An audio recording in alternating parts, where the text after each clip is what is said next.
Madame la Présidente, Mesdames, Messieurs, l'économie capitaliste soumise à l'action combinée des forces de l'argent et des gouvernements libéraux mène le monde à cette absurdité où l'on voit une minorité faire sécession avec le reste de l'humanité. Une minorité d'ultra-riches accapare les richesses et exige de produire toujours plus au prix de l'exploitation des hommes, de la destruction des écosystèmes. Les travailleurs, les citoyens, l'humanité entière, sans distinction de croyances, de couleur de peau, de genre, d'orientation sexuelle, sont livrés au même malheur. Les seuls freins à la voracité de cette économie pour les riches, les seuls freins sont les résistances des travailleurs, des militants syndicaux, écologistes et des militants pour les droits de l'homme. La pandémie de Covid a représenté la crise la plus globale de ce système transfrontalier. Elle a obligé les chantres du libéralisme à changer de discours. Je reviens sur cet événement car il sera, dans l'histoire des hommes, celui qui aura plus que tout autre unifié l'humanité entière, la rappelant à sa condition d'être vivant parmi d'autres êtres vivants et d'être dépendant. Quand la pandémie a brisé les chaînes d'approvisionnement en de nombreux points, quand elle a stoppé la production, ce sont les plus forts qui en ont tiré profit sur le dos des autres. Rares alors étaient les solidarités entre puissances. Je vous rappelle cet épisode pathétique des masques commandés par la France et détournés par les États-Unis sur un tarmac chinois. Il a donc fallu cette pandémie de Covid pour que certains ici comprennent les dangers du système économique qui domine le monde. Notre pays est malheureusement l'un des plus exposés à ces dangers car l'un des plus dépendants de ces réseaux de production et d'approvisionnement dont nous n'avons pas le contrôle.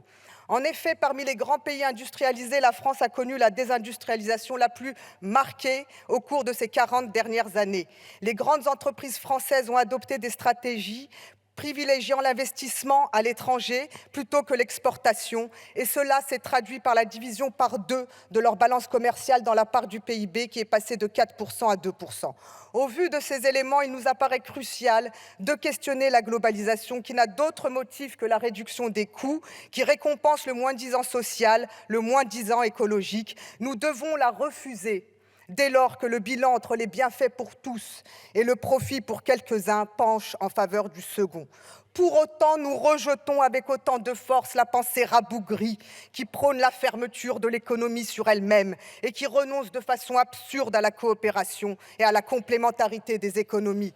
Voilà pourquoi nous défendons une autre économie, l'économie sociale. Cela signifie tout simplement qu'elle doit avoir pour première finalité son utilité sociale, d'où la nécessité d'œuvrer à la définanciarisation de l'économie et de mettre hors de portée du marché les biens communs que sont l'eau, l'énergie, la santé, l'éducation, la culture, l'information. L'économie doit être solidaire, elle doit permettre des relations et des échanges dans l'intérêt commun et dans la responsabilité commune.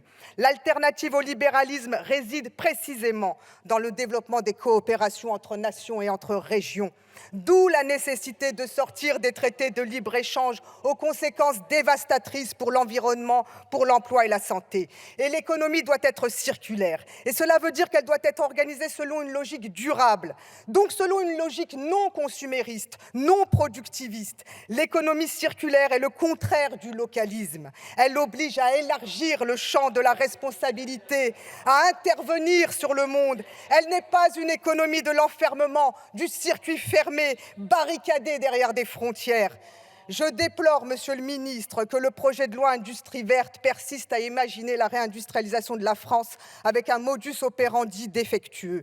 Il n'y aura pas d'avenir pour la réindustrialisation sans un contrat social et écologique contraignant pour les investisseurs, sans contrepartie sociale et écologique. Depuis plus de 10 ans, nous avons, nous les Insoumis, porté dans le débat public un principe que nous espérons voir inscrit dans la Constitution. Ce principe est celui de la règle verte. Cette règle verte passe par la planification qui rétablit la gestion du temps long plutôt que la dictature du temps court, le refus de la concurrence et de l'accumulation. L'industrie verte ne vaudra pas mieux que l'industrie carbone, tant qu'elle consistera en une politique de l'offre dont la finalité est la réduction des coûts de production pour écouler des biens. Le localisme que prône l'extrême droite n'est rien d'autre qu'une version survivaliste, raciste et passéiste de ce capitalisme. Le localisme ne mérite pas son suffixe. Il n'est ni une théorie économique, ni un concept politique ou scientifique. C'est un pharisaïsme. Vive la 6e République, vive la règle verte, pour que vive l'économie sociale, solidaire et circulaire.